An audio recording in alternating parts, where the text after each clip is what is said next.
नमस्कार दोस्तों, स्वागत है आपका मेरे चैनल पे। दोस्तों, जैसा कि आप जानते हैं कि इंडिया अपनी एयरफोर्स को अपग्रेड करता जा रहा है, इसके लिए प्रयास जारी है और साथ ही एक 5th जनरेशन फाइटर एयरक्राफ्ट के ऊपर भी काम शुरू किया जा चुका है। और दोस्तों, फॉरेन कंट्रीज के अंदर ये भी कहा जाता है कि इंडिया अपना खुद का एक F-35 फाइटर जेट बना रहा है या फिर उसी की तरह से टेक्नोलॉजी को क्रैक करने की कोशिश कर रहा है। आज इसी के ऊपर बात करेंगे। चलिए दोस्तों, शुरू करते हैं। तो दोस्तों, इंडिया एक्चुअल में 5th generation fighter aircraft AMCA बना रहा है, एडवांस मीडियम कॉम्बैट एयरक्राफ्ट। और साथ ही इंडिया अपने पुराने फाइटर जेट जैसे कि जगुआर या फिर डसॉल्ट मिराज 2000 की बात करें तो उन्हें भी अपग्रेड कर चुका है और कुछ एक को अपग्रेड अभी भी कर ही रहा है।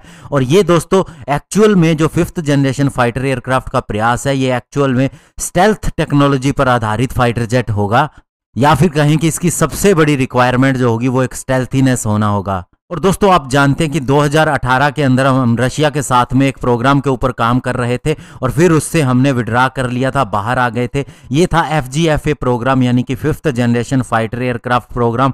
और इसके अंदर भी हमारा अच्छा खासा टेक्नोलॉजी राइट था, हमें टेक्नोलॉजी मिलने वाली थी। लेकिन इसके अंदर हमारा जो सबसे बड़ा कंसर्न था, जो हम चाहते थे, वो था स्टेल्थ परफॉर्मेंस और साथ ही इसका इंजन SDLE 30 इंजन।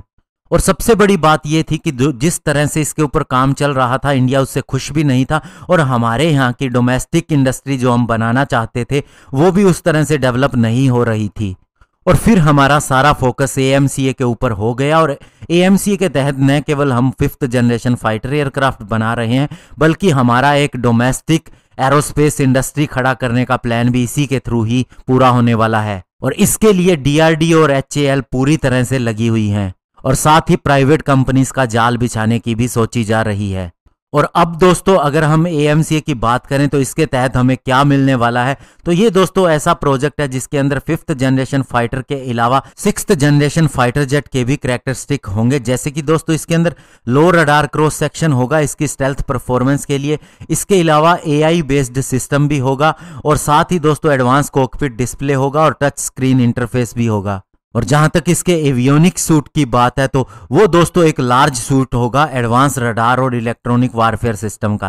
और इसकी सबसे बड़ी खासियत ये भी होगी कि इसके अंदर थ्रस्ट वेक्टरिंग इंजन का भी इस्तेमाल होगा, स्पेशली सुपीरियर मैन्यूवरेबिलिटी के लिए, यानी कि सारी एडवांस टेक्नोलॉजीज इसके अंदर आ जाएंगी। हालांकि इसके वेपन सिस्टम के बारे में खुल के नहीं बताया गया है और ये सारे वेपन सिस्टम इसकी इंटरनल बे के अंदर ही आएंगे, यानी बाहर से नहीं दिखाई देंगे, ताकि ये पूरी तरह से स्टेल्थ रहे। और इसके अंदर दोस्तों फिर भी हम ये कह सकते हैं कि बियॉन्ड विजुअल रेंज मिसाइल तो होगी ही, साथ ही अन्य air to air missile, stand off weapon, guided bomb होंगे। सबसे बड़ी बात, इसके अंदर डायरेक्टेड एनर्जी वेपन सिस्टम भी होगा। और दोस्तों सबसे बड़ी बात, अब ये फाइटर जेट रशिया के Su-57 की तुलना में अमेरिका के F-35 फाइटर जेट के ज्यादा सिमिलर है और साथ ही इसके अलग अलग मिशन को अंजाम देने की क्षमता भी इसी तरह से होगी। और ये चाइना के J-20 फाइटर जेट से कहीं ज्यादा बेहतर होगा और ये हमारे अन्य फाइटर एयरक्राफ्ट को एक कॉम्प्लीमेंट देगा और साथ ही एक फोर्स मल्टीप्लायर होगा और इसके अंदर सुपीरियर पेनिट्रेशन कैपेबिलिटीज भी होंगी।